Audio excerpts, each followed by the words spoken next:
Olá, pessoal. Espero que ainda estejam todos bem. Vamos hoje estar reunidos novamente para nós retomarmos nossos assuntos em economia monetária. Na última aula, a gente já conversou um pouco isso sobre como que criou a moeda, como se iniciou tudo isso, vimos um pouco sobre que não tem como a gente imaginar nossa economia hoje, nosso país hoje, sem possuir uma moeda de troca. Vimos também um pouco sobre o escambo, que era a forma que as sociedades tinham na época de fazer a troca, até que tudo isso foi se evoluindo a chegar na moeda que a gente possui hoje. E caímos em alguns questionamentos de como essa moeda vem, da onde que ela vem, para onde ela vai, como ela surge, como se cria moeda, como se destrói moeda, como essa moeda é ofertada, que a gente acaba caindo na discussão de demanda e oferta por moeda. É uma discussão que é um pouco difícil fugirmos de tudo isso, ok? Eu já estou compartilhando a minha tela aqui com vocês, para você estar vendo que esse vai ser o tema da nossa aula de hoje, que vamos falar um pouco sobre oferta e de demanda por moeda. Então, aqui só retomando o que teve, essa pequena introdução que eu passei para vocês, que enquanto unidade de conta, a moeda expressa a relação de trocas de mercadorias, ou seja, ela vai funcionar como um medidor, um parâmetro. Então, se ela é uma troca de mercadorias, quanto mais trocas eu tiver, teoricamente, essa moeda está girando e ela está crescendo, criando valor. Ela está tendo liquidez, que foi o que a gente conversou também na última aula. Assim, o preço de uma mercadoria é a expressão monetária do valor de troca de um bem.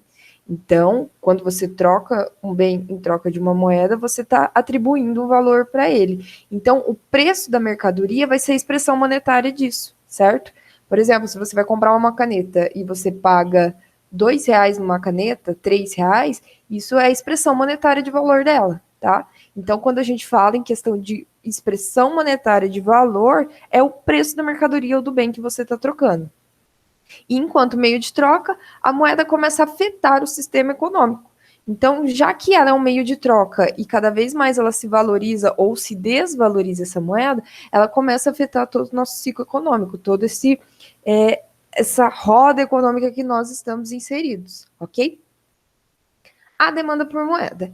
Então, já que para a gente poder trocar um produto nós precisamos de moeda, então nós demandamos por moeda, correto? Então, para realizar as trocas, para poder comprar, os indivíduos devem ter moeda.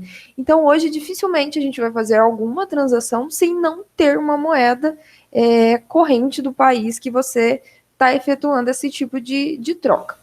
Nesse sentido, porém, os indivíduos não demandariam, não reteriam moeda por ela mesma, mas pelos bens que ele pode adquirir. Essa é a chamada demanda por moeda por motivo transacional. Então, a gente vai ver alguns motivos por demandar moeda, tá? Então, não é simplesmente você demandar a moeda, você ter essa moeda para fazer as transações. Então, a gente tem esse tipo de. Nós temos os motivos para poder demandar a moeda. Então, aqui ele está querendo dizer, o autor, que os indivíduos eles não só demandariam moeda e não iam reter essa moeda por ela mesma, para você ter o bem, você ter o conceito físico de moeda, mas o que você pode ter aquilo? O que a gente pode, por exemplo, citar? Para você ter um carro, que é um bem, para você ter uma casa, você precisa reter moeda. Então, você retém a moeda por um certo período, ou você empresta essa moeda de algum banco comercial, mas da mesma forma ela foi retida em algum momento, mas não para você somente ter a moeda física em si em sua mão, mas pelo bem que você pode comprar com tudo aquilo. E isso é chamado de moeda por motivo transacional. Então, você retém a moeda para você fazer as suas transações dentro da economia, para você comprar o que você precisa. Quando nós falamos do motivo de moeda transacional, um minutinho. Aí. A maior parte dos trabalhadores vai receber o seu salário no início do mês, mas ele vai gastar no decorrer do mês. Vamos, ceteris paribus, tá? Tudo mais constante. Se não tivesse, não estamos considerando nesse momento cartão de crédito, cheque, outros tipos de meios de pagamento, tá? Você recebe sua moeda física, a sua moeda no início do mês pelo seu trabalho. Isso já vai um pouquinho lá em economia política, tá? Então, se você trabalha, você recebe um valor por aquilo no início do mês, correto? E você vai gastando aquele dinheiro ao longo do mês, aquela moeda. Com despesas como a família, por exemplo, como aluguel, conduções, alimentação, água, luz, telefone, moradia. Então, é como se você tivesse uma quantidade de moeda e como ela vai transacionar de acordo com a renda que você tem. Então, se eu tenho uma quantidade de renda, você precisa gastar aquela quantidade dentro desses bens.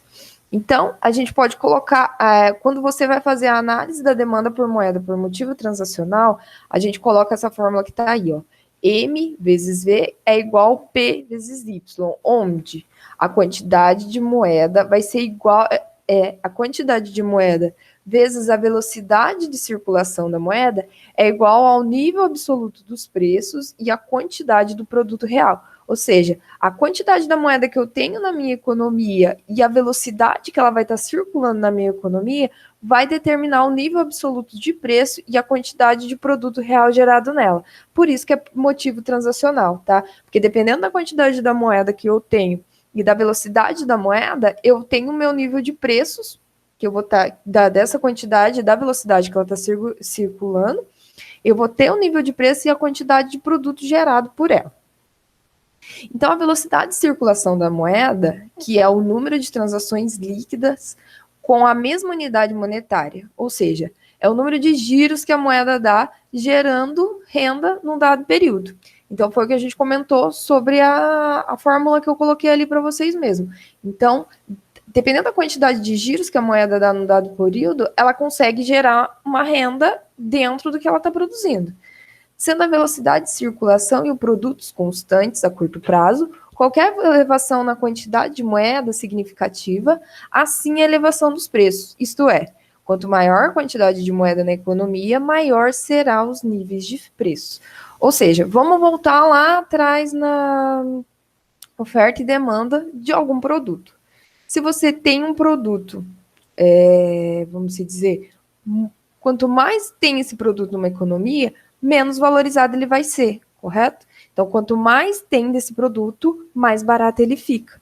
Mesma coisa é a moeda. Então, quanto mais moeda tem na economia, menos ela vai ser valorizada. Ou seja, maior vai ser o nível de preço dos produtos. A demanda por moeda por transações depende do padrão de gasto dos indivíduos e estes do nível de renda. Então, dependendo do nível de renda, vai ser o padrão de gasto do indivíduo. Assim, quanto maior a renda, maior será a demanda por moeda e por transações. Então, quanto maior a renda das pessoas, mais ela vai querer transacionar moeda, certo? Então, ela vai cada vez mais precisar de mais moeda para adquirir aquilo que ela precisa, tá? A gente acaba caindo na discussão de reserva de valor, que é o motivo por precaução. Bom, se eu tenho bastante moeda, se eu já comprei a quantidade de produto que eu preciso por meu mês, o que eu vou fazer com o restante de moeda? Eu posso guardar? Pode, tá? É uma reserva de valor ou é para uma precaução? Por que eu vou reter essa moeda? Então, quando consideramos a moeda como reserva de valor, temos novos motivos para demandar moeda. O primeiro motivo a ser considerado é o motivo precaução. Os indivíduos têm incerteza em relação ao futuro e guardam moeda para precaver-se dos infortúnios. Assim, a posse de moeda dá ao seu detentor maior segurança diante das incertezas do futuro, pois tem liquidez absoluta. Esse motivo é importante em momentos ou países com baixa inflação. O total de moeda que o indivíduo pode guardar para precaver-se do futuro está diretamente relacionado com sua renda. Então, a gente precisa ter essa condição de reserva de valor, do motivo de precaução. Muitas pessoas usam para realmente porque ela tem incerteza do que vai acontecer. Se a gente for pensar numa economia agora, como aconteceu com várias empresas, não só como famílias, mas também com grandes empresas, elas começaram a reter a sua reserva de valor, reter sua moeda. Por quê? Porque ela tem uma incerteza muito grande em relação ao futuro, né? Ela tem uma incerteza grande do que vai acontecer com a economia. Como que ela vai fazer em grandes investimentos? Como que ela vai investir? Vamos começar assim, uma empresa comprar uma máquina muito grande no momento onde as vendas estão em baixa. Como que uma família vai comprar um carro ou vai comprar uma casa no momento em que não tem a certeza que no futuro ela vai conseguir pagar tudo isso, ok? Então, além da pessoa demandar por moeda por comprar o seu produto ou serviço, ela também vai demandar a moeda pelo motivo de precaução. Ela tem a moeda, mas ela retém, ela guarda essa moeda para que isso, no futuro, gere uma poupança para ela, podemos dizer assim, uma reserva de valor. Esse é o principal termo. Então, se eu tenho vou voltar lá até. Se eu tenho um motivo de precaução, se eu guardo esse dinheiro, é para reserva de valor mesmo, para que lá no futuro eu tenha para caso aconteça alguma coisa. Principalmente o termo a ser considerado nesse momento é incertezas em relação ao futuro, tá? O motivo de especulação, que é um terceiro motivo para demandar moeda.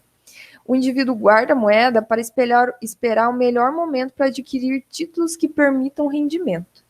Imagina o caso de um título de longo prazo com rendimento anual fixo em reais, que é chamado de perpetuidade. Então, o motivo de especulação é que ele espera o melhor momento para estar investindo. O pessoal aí que gosta de trabalhar com day trade, o João, tem mais um pessoal que mexe com isso, que consegue trabalhar na bolsa, que consegue fazer investimentos por especulação, deve-se aguardar o melhor momento, correto? Então, se eu comprar um título de longo prazo, ou se eu comprar vamos dizer, um título da Bolsa de Valores, se eu fazer uma aplicação no day trade no momento errado, eu posso perder dinheiro. Então, você vai estar demandando moeda, mas você não vai estar ganhando nada com isso. Então, não é um motivo de especulação. Então, o motivo de especulação é quando você demanda moeda para que você, no melhor momento, invista ela, certo? Você vai investir para que ela gere cada vez mais moeda. Então, a gente tem uma fórmula também definida para um motivo de especulação. Então, a gente tem o P vezes o T é igual ao R dividido pelo T, onde o preço do título ele vai ser igual ao rendimento dividido pela taxa de juros. Então, a taxa de juros que eu vou estar pagando pela moeda naquele momento vai estar determinando o meu rendimento, correto? Então, por isso que é especulativo e deve-se esperar o melhor momento. Porque daí eu vou ter a melhor taxa de juros por a mesma quantidade de moeda, ok? Então, essa variação ajuda muito a você ganhar dinheiro. O que a gente viu essa semana, por exemplo? A variação do dólar. No início da semana, a taxa do dólar estava girando em torno de 4,40. A gente chegou... 4,40 não, perdão. 5,40 chegou a cotar no início da semana. Sexta-feira, que foi dia 6, ela fechou a menos de R$5. Então, quem esperou o momento correto conseguiu comprar dólares mais barato na sexta-feira ou fazer melhores investimentos baseados no dólar na sexta-feira do que no início da semana. Então, esse motivo de especulação, esse período de tempo, ajudou muito na hora de fazer o melhor investimento. Então, você pode ver que nós temos 3 motivos para demandar moeda. Seja o motivo de... O primeiro motivo é a renda das famílias, que as famílias demandam por moedas para poder adquirir algum produto. Tem o segundo motivo, que é o motivo de reserva de valor, o segundo motivo, que é para guardar realmente, para esperar o melhor momento. E o motivo de especulação, tá? Que dependendo da taxa de juros que você paga pela moeda, você vai estar ganhando cada vez mais. Vamos lá. Suponha que na economia só existam esses 2 ativos, a moeda e a perpetuidade, e que o estoque de riqueza seja fixo. Então, que durante um certo período você tem o mesmo estoque de riqueza. Um aumento na taxa de juros significa a queda no preço dos títulos. Logo, aumentará a demanda por esses. Como o estoque de riqueza é fixo, diminuirá a demanda por moeda. Já uma queda na taxa de juros desembocará num movimento contrário. Ou seja, então, se eu vai aumentar a taxa de juros, tem uma queda nos preços. Então, as pessoas vão querer o quê? Comprar mais moeda. Então, vai aumentar a demanda da moeda. Então, como eu tenho um estoque fixo de moeda, eu não tenho moeda disponível para todo mundo, muita moeda, o que vai acontecer? A moeda disponível no mercado vai diminuir. Então, esse estoque de moeda reduz. Então, já que uma queda na taxa de juros, ela gera um movimento contrário. Então, essa moeda vai ficar mais cara. Por quê? Mesmo caindo a taxa de juros, muitas pessoas vão procurar ela e ela vai sair do mercado. Quando ela sair do mercado, que tiver pouca moeda no mercado, a taxa de juros volta a crescer. Por quê? Para as pessoas não demandarem tanta moeda. Percebe-se, portanto, que nesse caso, a demanda por moeda é inversamente relacionada à taxa de juros. A inflação corresponde à perda do poder aquisitivo da moeda, ou seja, o imposto que se paga pela retenção da moeda.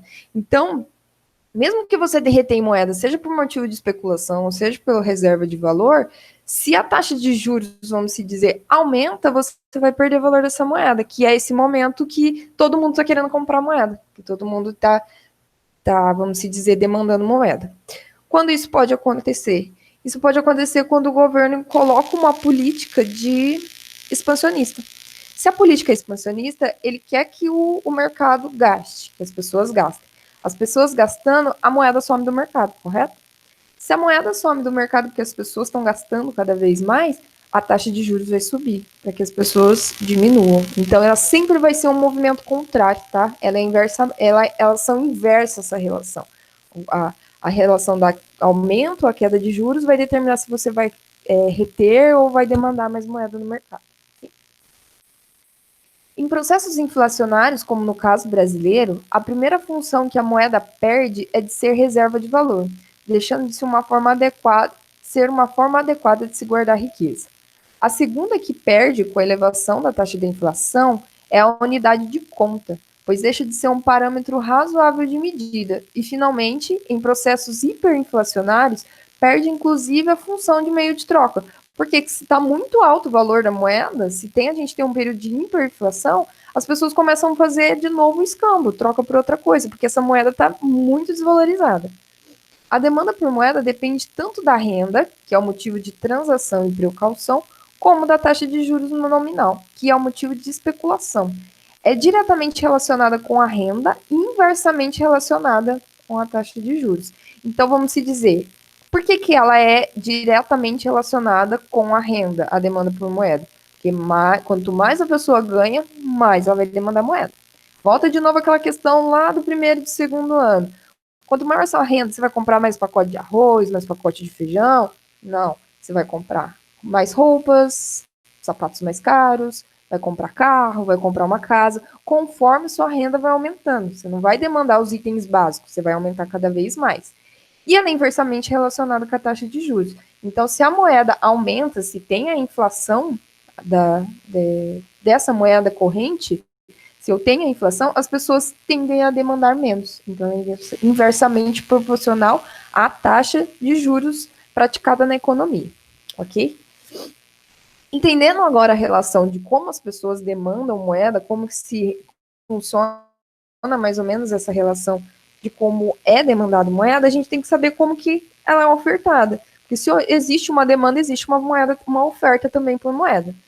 Então, nas economias modernas, quem oferece moeda ao público são as autoridades monetárias, que é o Banco Central, em função das necessidades dos agentes econômicos. Então, a gente já viu, vocês viram em micro, né, no terceiro ano, bastante sobre essa questão de oferta e demanda por moeda e como isso impacta na economia.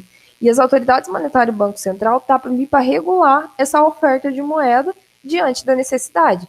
Não é simplesmente falar assim, vamos lá, vamos imprimir um ponto de moeda. Não, não é simplesmente isso. O conjunto de moeda manual ou moeda corrente, que são os depósitos à vista, o conjunto de moeda manual ou moeda corrente, depósitos à vista, que são as moedas escriturais ou bancárias, e quasi-moedas, que são as quasi-moedas, formam os meios de pagamento de uma economia.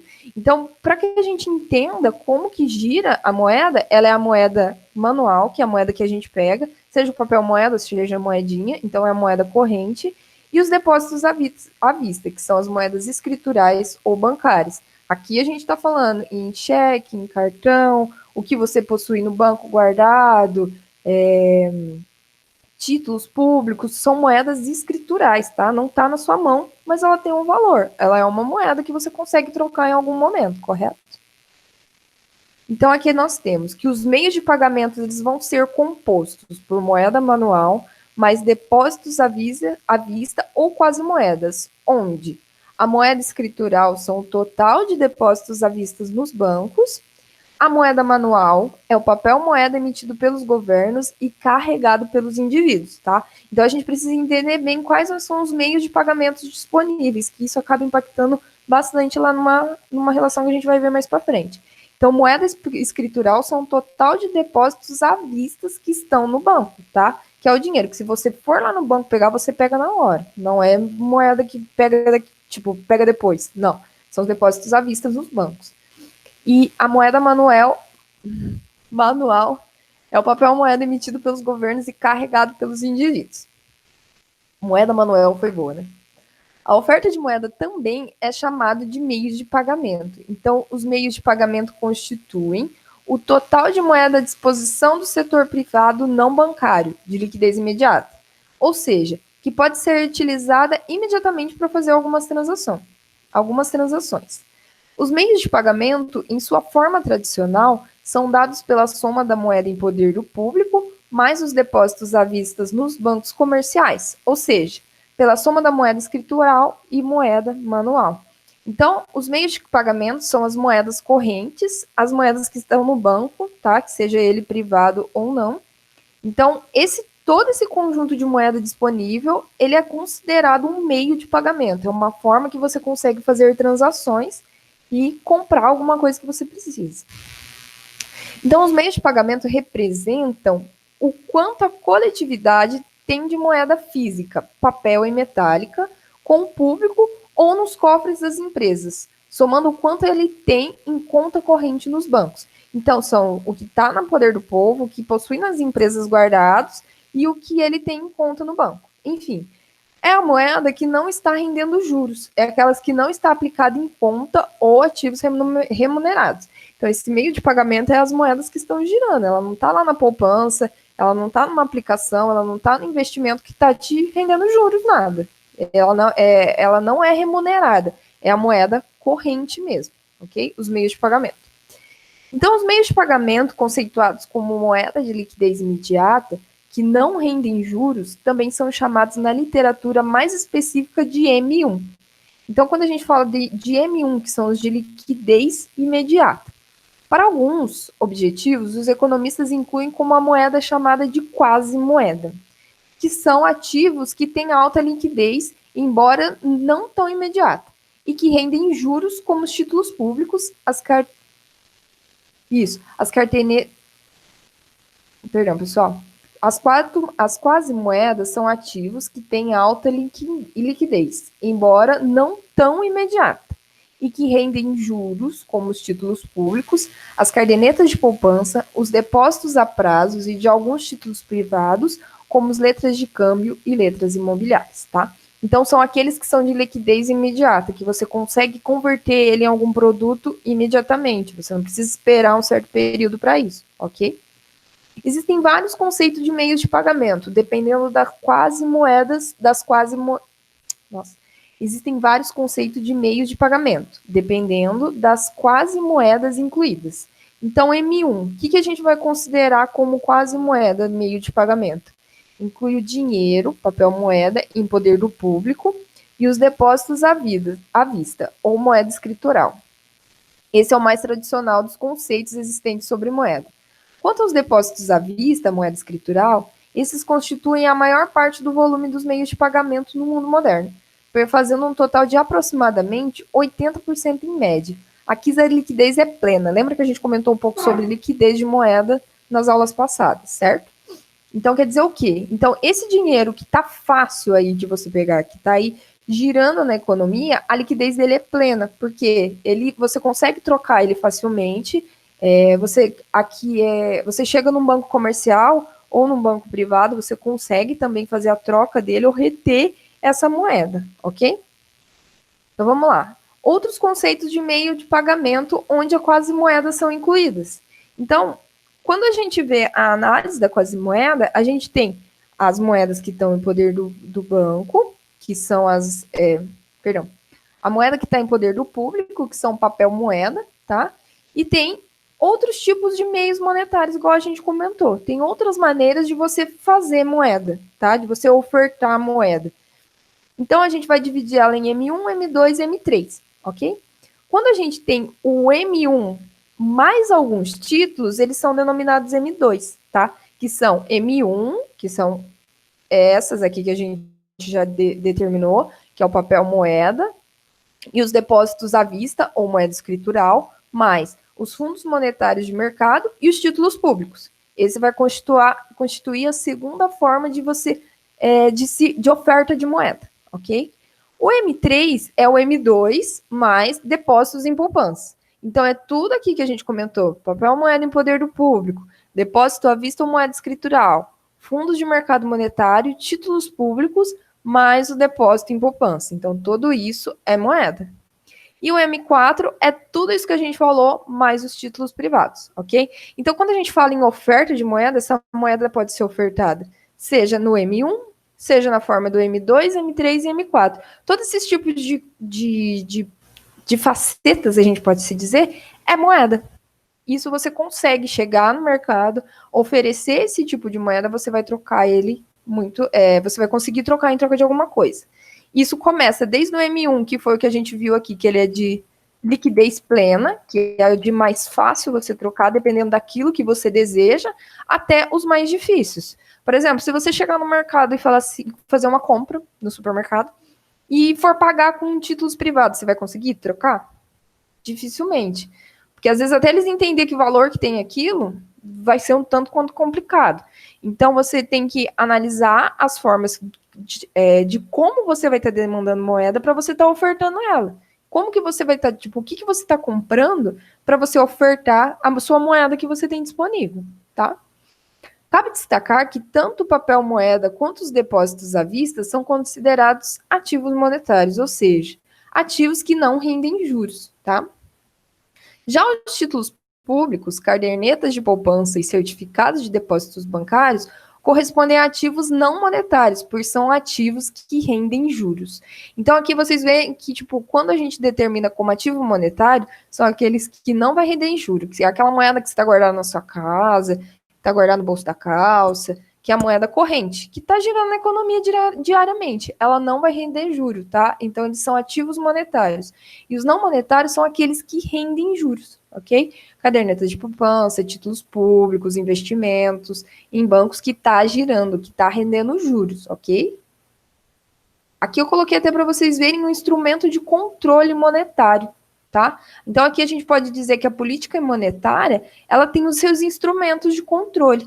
Então o Bacen pode alterar os meios de pagamento, a oferta de moeda, utilizando de 4 instrumentos, tá? O open marketing, o redesconto bancário, o depósito compulsório e o controle de seleção de crédito. Então, dentro da política monetária, é possível o Banco Central ele utiliza desses meios, desses 4 instrumentos, para ele estar controlando a oferta de moeda. Então, vamos entender eles, tá? Instrumentos de controle monetário, o Open Market. As operações de mercado aberto são caracterizadas pela compra e venda de títulos públicos do Banco Central no mercado. Estes títulos podem ser de emissão própria ou, em geral, do Tesouro. Impacto sobre a liquidez na economia. Por exemplo, tem 2 exemplos aí para vocês. O Banco Central compra títulos públicos do mercado fazendo pagamento em reais. Nesse caso, a oferta de moeda aumenta, pois o Bacen está retirando um ativo, então ele tira um título que não é um meio de pagamento e fornece ao mercado um ativo líquido, moeda, no caso real. Essa operação realizada em grande quantidade tem como objetivo aumentar a oferta de moeda e, consequentemente, diminuir a taxa de juros do mercado. Então, se está alta a taxa de juros do mercado, o Banco Central vai lá e pratica esse open market. Então, o que ele faz? Ele compra os títulos do governo que está disponível no mercado e coloca a moeda em poder do público. Quanto mais moeda, reduz a taxa de juros, porque as pessoas vão comprar mais. No exemplo 2, o Banco Central vende títulos no mercado. Então, a taxa de juros está baixa. Então, o que ele vai fazer? Ele vai pegar esses títulos públicos disponíveis que ele tem e recebe pagamento em reais. Então, ele tira a moeda da economia, ocorrendo um caso inverso ao exemplo anterior. Então, o Bacen está ofertando um ativo menos líquido, então ele que tem baixa liquidez, que foi o que a gente comentou, e retirando do mercado um ativo mais líquido que a moeda. Então, o que ele vai fazer? As pessoas vão demandar menos moeda, porque ele ofertou moeda ao mercado. É uma moeda de baixa liquidez. Essa operação realizada em grande escala tem como finalidade diminuir a oferta de moeda e, consequentemente, aumentar a taxa de juros e, com isso, controlar o nível dos preços. Os depósitos compulsórios. A definição. Depósito que os bancos são obrigados a manter no Banco Central, em reservas bancárias, podendo ser efetuadas em espécie ou em título. Então, as unidades bancárias, elas são obrigadas a ter tipo uma poupança dentro do Banco Central, que é uma quantidade de moeda disponível lá. Esse instrumento permite ao Banco Central regular o multiplicador monetário, mediante ao aumento do compulsório, então ele vai reduzir a capacidade de empréstimos dessas instituições bancárias e de criação moeda escritural, que são emitir títulos, ou a diminuição compulsória. Então, ele aumenta a capacidade de empréstimo e a de criação de moeda escritural. Então, você vê que essas atitudes do controle monetário do Banco Central, ele não é simplesmente ir lá imprimir moeda, ele controla a entrada e saída de moeda, tá? A oferta de moeda não é simplesmente, vamos pôr lá na máquina, imprimir um monte de moeda e jogar na economia, não. Através desses instrumentos, ele consegue controlar a oferta e a demanda de moeda dentro do mercado. O redesconto bancário.